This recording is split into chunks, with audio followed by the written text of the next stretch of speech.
আজি 30 জুন 2024 চন যে আমাৰ ভৱকান্ত তাহু ছাৰৰ আজি অৱসৰৰ দিন আছিল, শেষৰ দিন আছিল। যে আপোনাক সকলো অৱগত তাৰ চাকৰি জীৱনত 2 মাহ বাকী থাকোঁতে ছাৰ আমাৰ মাজৰ পৰা আঁতৰি গ'ল চিৰদিনৰ বাবে। এই স্বৰ্গগামী হ'ল তেওঁ।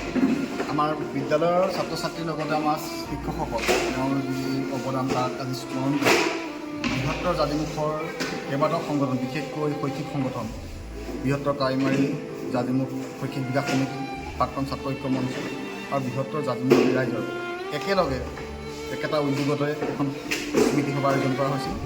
সকলো সহযোগত এই সভাত আজি তেওঁৰ কৰ্মৰাজি মন্থন কৰা হ'ল, স্মৃতিচাৰণ কৰা হ'ল। তেওঁৰ যি সমাজলৈ অৱদান উত্তৰ পুৰুষে কেনেকৈ ল'ব পাৰে সেই বিষয়ে চৰ্চা কৰা হ'ল।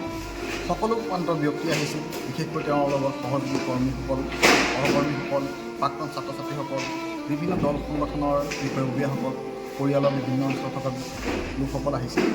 আমি বিদ্যালয়ৰ পৰিয়াল তথা অঞ্চলবাসী হৈ তেওঁলোকক ধন্যবাদ জনাইছোঁ যে ইমান ব্যস্ততাৰ মাজত আহিলে। আৰু ছাৰৰ যি কৰ্মৰাজি তেওঁলোকে কঢ়িয়াই ফুৰিছিল, এইবিলাক আমাক অৱগত কৰি আমি নতুন কথাও কিছুমান জানিব বিচাৰিলোঁ, জানিব পাৰিলোঁ। আমি যিমান জানিছোঁ তাতকৈ তেওঁ বহুত শ্ৰেষ্ঠ বহু ক্ষেত্ৰত। তেওঁ এজন শিক্ষকেই নাছিল, সমাজ সংগঠক, গীতিকাৰ, তেওঁ এজন নাট্যকাৰ, লেখক, সাংবাদিক, এই সকলোবিলাকত তেওঁ যে পাৰ্গত আছিল। ভগৱানে পঠিওৱা তেওঁ দেৱদূত বুলি কোনো গুণে প্ৰকাশ কৰিছিল। তেনে এজন ব্যক্তিক আজি স্মৃতিচাৰণ কৰিব পাৰে আমি মনতে শান্তিও পাইছোঁ, কিন্তু খুব দুখেৰে তেওঁক বিদায় দিব যদি থাকিলেহেঁতেন তেওঁ বেছি ভাল পালোঁহেঁতেন। কিন্তু তথাপি তেখেতক আজি স্মৰণ কৰিছোঁ। তেখেতৰ আদৰ্শ জীয়াই ৰাখিবলৈ আমি ছাত্ৰ ছাত্ৰীসকলক জনাব পাৰিছোঁ। আৰু সদৌ শেষত এই অনুষ্ঠানটোৰ লগত জড়িত সকলো ব্যক্তিকে মই ধন্যবাদ জ্ঞাপন কৰিছোঁ। বিদ্যালয়ৰ তৰফৰ পৰা ছাত্ৰ ছাত্ৰীৰ হৈ মই সকলোকে ধন্যবাদ জ্ঞাপন কৰিছোঁ। ইতিহাসৰ নজিৰবিহীন বুলি ক'ব লাগিব, বিশেষকৈ এগৰাকী ব্যক্তিৰ মৰণোত্তৰভাৱে আচলতে বিদায় সভা বুলিও ক'ব পাৰি, আনুষ্ঠানিক বিদায় সভা। যদিও আজি ভৱকান্ত তাহু ছাৰ নাই, কিন্তু তাহু ছাৰৰ আনুষ্ঠানিক বিদায়ৰ দিনাই আজি 30 জুন তেখেতৰ আজি আনুষ্ঠানিকভাৱে চৰকাৰী চাকৰিৰ পৰা অৱসৰৰ দিন আছিল। আজি জানিমুখ জনতী উচ্চ মাধ্যমিক বিদ্যালয়ত আচলতে পৰিয়ালবৰ্গই যি ধৰণে আজি অনুষ্ঠান আয়োজিত কৰিছে, এয়া আশাৰ বতৰা। আজি তেখেতৰ 38 বছৰ শিক্ষকতা জীৱনৰ উপলক্ষে আজি 38 জোপাকৈ পুৱাৰ ভাগত গছপুলি ৰোপণ কৰা হ'ল। এক ব্যতিক্ৰমী কাৰ্যসূচী। আচলতে এনেকুৱা কাৰ্যসূচী আচলতে ইতিহাসত আচলতে বিৰল। ইয়াৰ উপৰিও ভাল খবৰ গম পাইছোঁ যে ভৱকান্ত তাহু ছাৰৰ যিটো শৈক্ষিক ন্যাস এখন সমিতিও গঠন কৰা হ'ল। অতি ভাল খবৰ, কাৰণ ছাৰক জীয়াই ৰাখিবলৈ হ'লে কেৱল স্মৃতিচাৰণ সমিতি পাতি আমি সমাপন কৰিব নালাগে। আগন্তুক দিনত উত্তৰ পুৰুষে বা উত্তৰ প্ৰজন্মই ছাৰক চিনিবলৈ হ'লে আচলতে শৈক্ষিক ন্যাসৰ প্ৰয়োজনীয়তা আছে। আৰু তাৰে ফলস্বৰূপে আজি সিদ্ধান্ত গ্ৰহণত আমি গম পালোঁ যে ছাৰৰ সোঁৱৰণত শৈক্ষিক ন্যাস সমিতি গঠন কৰা হ'ল। সেই সমিতি সম্পৰ্কে আপুনি কি ক'ব? হয়, আপুনি আচল কথাটো যি কৈছে যে আমি সভাখন পাতিলোঁ বা এদিন অনুষ্ঠান পাতিলে ছাৰৰ স্মৃতি জীয়াই ৰাখিব নোৱাৰি।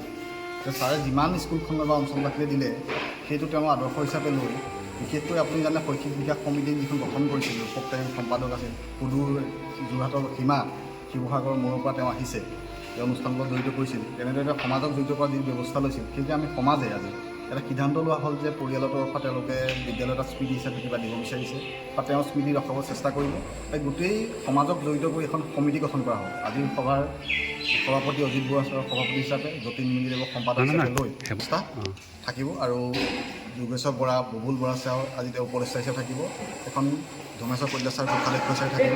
এখন প্ৰায় 15জনীয়া এখন কমিটি গঠন কৰি দিয়া হৈছে যে ছাৰৰ ন্যাস হিচাপে, ছাৰৰ উত্তৰ পুৰুষৰ কাৰণে আহিব লগা ছাত্ৰ ছাত্ৰীসকলৰ উন্নতিৰ কাৰণে শৈক্ষিক দিশত হওক, সহবিদ্যাৰ্থীৰ দিশত হওক, ফুটবলৰ ক্ষেত্ৰত হওক, যে কামবিলাক কৰি নিবৰ বাবে এখন কমিটি গঠন কৰা হ'ল। আৰু কমিটিৰ সমন্বয়ক হিচাপে বিদ্যালয়ৰ প্ৰধান থাকিব, পৰিয়ালৰ লোক থাকিব, ৰূপক টাইমটোত থাকিব, শৈক্ষিক সমিতি হওক, ছাত্ৰ একতাৰ হৈ মই থাকিম, আমি সমন্বয়ক হিচাপে থাকিম। এনেদৰে 15জনীয়া কমিটিখনে তেওঁ বাবে কৰিব লগা যিখিনি কাম তেওঁ সমাজলৈ বহুত দিলে, তেওঁৰ স্মৃতি আমি যাতে উত্তৰ পুৰুষে জানে যে এজন ভৱ ছাৰৰ দৰে শিক্ষক হওঁ, ভৱ ছাৰৰ দৰে সমাজ সংগঠক হওঁ, এই বাৰ্তাটো নিবৰ বাবে এই ন্যাসখন গঠন কৰা হ'ল।